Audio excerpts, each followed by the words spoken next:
Why do business owners turn into diamonds? Because they're always under pressure.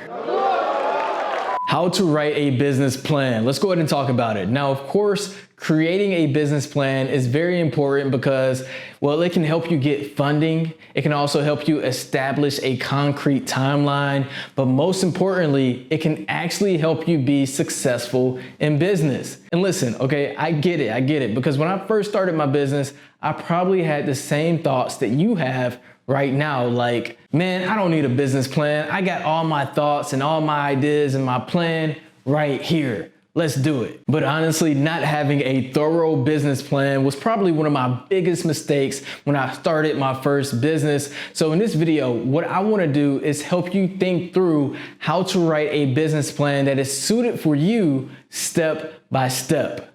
Stay tuned.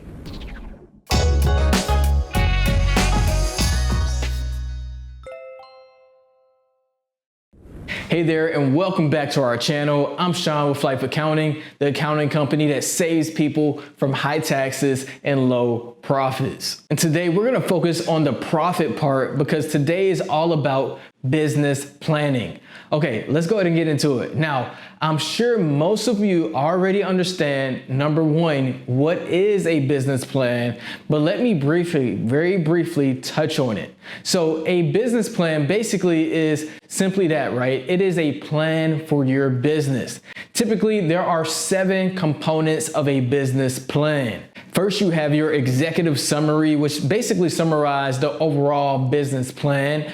Then you have your company description. You have the market analysis. You have your service and product lines. You have your sales and your marketing strategy. You have your management plan. And lastly, you typically have your financial projections. Now, what most people do is they tell you about these 7 components of a business plan. And heck, they may even give you a tip to write your executive summary last, but I'm going to do something a little bit different. Okay. I'm going to get a little bit deeper and actually break down where you need to start step by step and exactly why. And along the way, I'll also share additional tips from my experience when it comes to launching a new business as well. All right, so let's go ahead and get started with step number 0. That's right, step 0.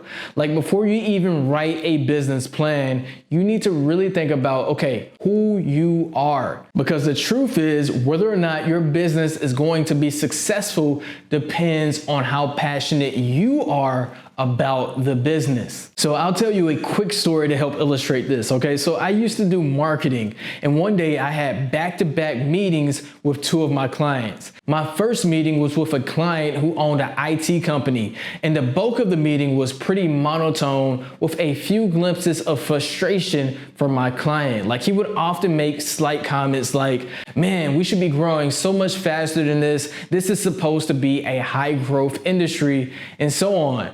Okay, and so then right after that, I had another meeting with one of my clients who owned a dog walking business. No joke, okay? And the majority of that meeting was high energy with a lot of excitement and overall optimism about where the marketing campaign was going. And throughout my time of working with both companies, the dog walking business went on to make millions of dollars, whereas the IT company eventually gave up. Okay, so what exactly is my point? Well, I believe because my client with the dog walking business loved, and I mean absolutely loved what she did, that helped accelerate her success.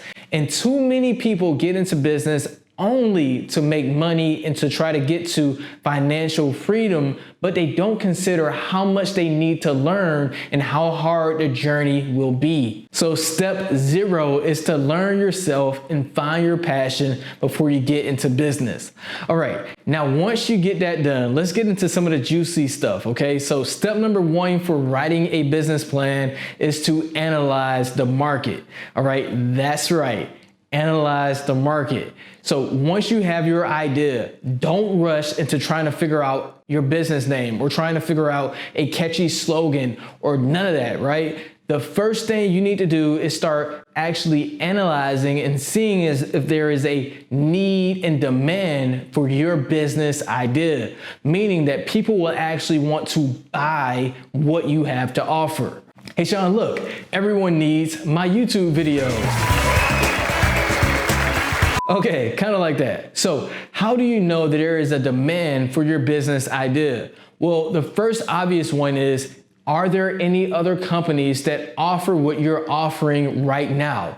And if so, are they successful? So for example, if you are thinking about creating a stylish swimwear company and you see that another company is just completely selling out of this trendy style of swimwear, then obviously there's a demand for that product. But that's like a very comparable situation. But maybe your business idea is completely unique, right? Like maybe you want to create a swimwear that has pockets that are completely water resistant for your devices like your phone. Okay, well, even though your product is very unique and innovative, it can still build off the premise that swimwear is in high demand. On the other hand, if swimwear wasn't in high demand, don't assume that your product will be able to turn an entire market, even if you have a great business idea. Okay, the next thing you want to ask yourself within your market analysis is how many other companies are offering this, and here you want to get a gauge on how saturated the market actually is.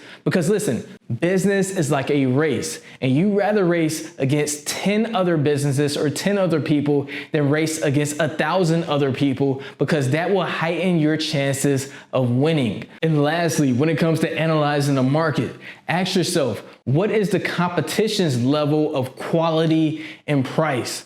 Because listen, you never want to go into a business where you are offering a lower quality product at a higher price. That is a recipe for failure. So of course, ask yourself realistically, can I create a quality product or service that is just as good or better than what is on the market today? And if so, can you offer it at just as good of a price or a better price than what is on the market today? Okay, going through these 3 questions will help you quickly understand if you have a viable business or not, especially before you get too deep into writing your business plan. Because if you get too deep into writing your business plan, then you're gonna start being committed to following a business idea that may not work out at all. Now, once you successfully analyze the market, then you're ready to move on to step number 2. But really quick, before I move into that step, if you are enjoying this video so far, all I ask you to do is to hit the like button for the YouTube algorithm. It really helps our channel and this video reach more people like you who want to learn how to write a successful business plan. Did you do it? Yeah? Okay, thank you so much. Now let's go ahead and get on with it with step number 2, and that is to develop your sales and marketing strategy. So again, notice I'm not recommending that you try coming up with your company name or your company description or even trying to build out your products or your services yet. Okay, the next step here is to figure out how you're actually going to get people to see your products and your services and exactly how you're going to sell it to them. Why? Okay, 2 reasons. Number 1, because doing this forces you to look at things from a different perspective. It forces you to think about who your customers and consumers are. So at this point, you can start to build a target audience, like what gender are they? What's their age? What's their educational background? What are their interests? What are their financial prowess, like their net worth, etc.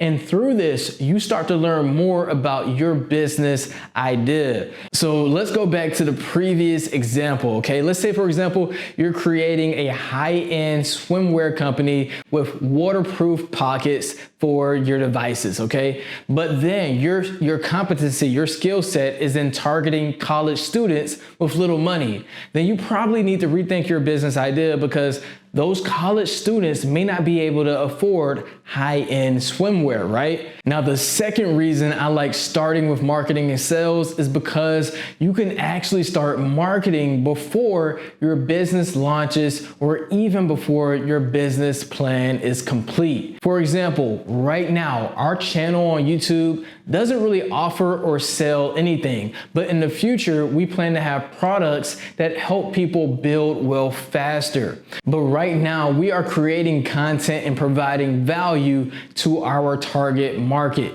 And you can do the same thing, whether it's a YouTube page, starting a blog, starting a social media page that is a themed account and relevant to your future business. And of course, I realize those are all digital marketing tactics, but of course, you can also do some traditional things like speaking at different events or establishing partnerships with other companies. And while you're actually doing the marketing, you will start getting more in tune with what your potential customers actually want. Hey Sean, look, our viewers want us to dance more. Okay, maybe not. But moving on to step number 3. Build your management or partner team. Now, I put this as step number 3 because unless you are starting a sole proprietorship or a single member LLC, then you're going to want your management team to be on the same page with you when it comes to other aspects of writing your business plan. In fact, you will likely find that your management team will have some other really great ideas and energy to contribute to the overall business.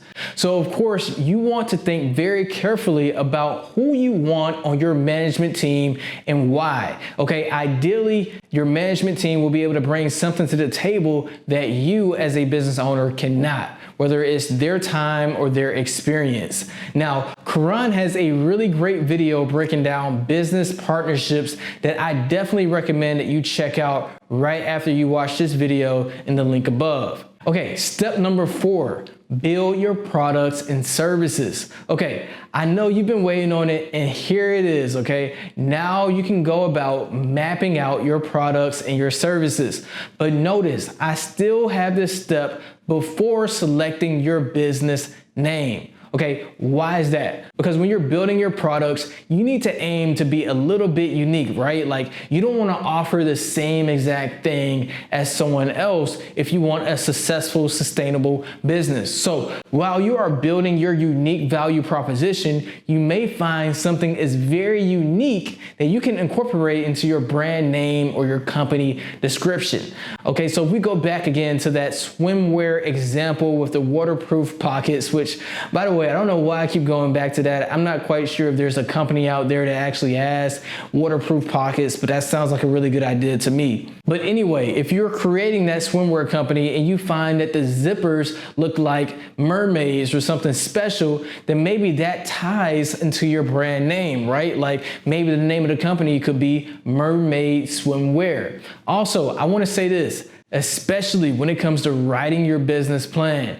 Don't worry about perfecting your product or your service in the plan, because trust me, you're gonna have multiple iterations of your designs, your features, and your service. The point of your business plan is just to make it extremely clear what problem or need your product and service will solve, because that is the root of what will make up your business. Even if your product changes as you innovate or learn more from your customer feedback, the root value of your business will stay intact. Okay, moving on to step number 5, financial projections. Okay, this is where things start to get a little bit interesting, right? So I want you to focus on your financial costs, your startup costs, as they say, because you can reasonably project those costs. You can run some Google searches, make some phone calls, talk to other business owners, and get a rough estimate of what it's going to cost you to start your business. Now, that's the easy part. The hard part, of course, is projecting the revenue.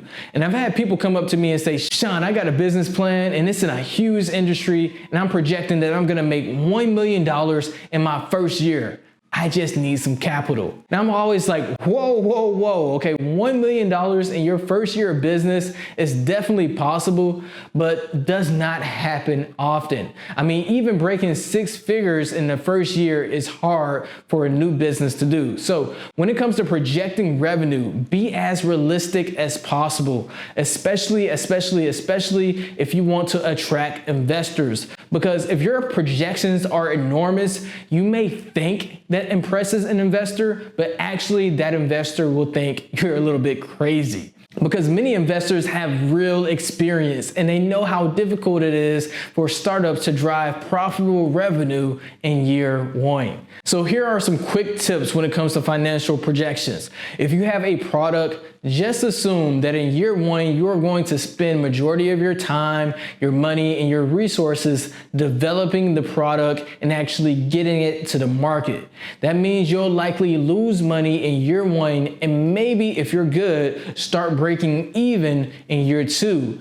And you should project faster growth going into year 3 and year 4. On the other hand, if you have a service, assume that in year 1 you will be profitable, but you will not be able to scale quickly because you need human capital, which takes time. So that means you need to recruit, you need to hire, you need to train people, which takes time. So you should project slow growth. Now, of course, these tips mainly apply to people who are getting in business for the first time or have little business experience. But if you have successfully built a startup, then you can be a little bit more aggressive with your financial projections. Okay, step number 6, you can finally create your business description, your business name, your business mission, your business values, etc. Now, of course, you can name your business whatever you want.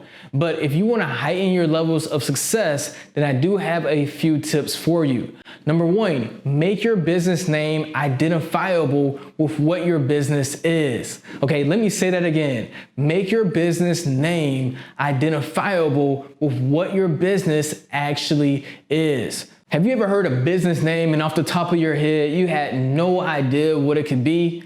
Well, that's exactly what you don't want, right? Like in the case of business, you want it to be as clear as possible. If we just had the name Life, people would be like, okay, what is Life? But when you hear the name Life Accounting, people automatically understand that it's a group of accountants, right? Or if it was Life Cleaners, that would be pretty obvious, or Life Fitness, that will be pretty obvious. So that's first. When someone hears your business name, they should immediately be able to understand what you do. Tip number 2, make your business name searchable. Okay, at some point, you're gonna wanna market your business online. Okay, that means being on social media, being on YouTube, being on Google, having a blog, etc. And guess what? People are already searching for different businesses and brand names online, like literally right now. For example, one day I was looking for a property management company for a rental property. So of course I went to Google and I searched for Atlanta Property Management Company. And literally the first company that I found was a website and a business that is actually named Atlanta Property Management Group, Inc. And it was smart that they named their business that because they knew that people would be searching for it. And lastly, step number 7, complete your executive summary. So once you get through all the first 6 steps, completing your executive summary is pretty easy, okay? All you need to do is just summarize everything else that you have come up with so far. So let's take a final look at the typical traditional structure of a business plan. Then let's take a look at my process and steps on how to write a business plan. Okay, and following my steps and my process will give you a strong possibility of creating a business plan that will actually succeed. Now, if you're past the business plan step and you're ready to actually launch your business, then make sure you check out my video on how to start a business step by step coming up next. Or you can check out one of our other popular videos coming up next as well. And I'll see you over there.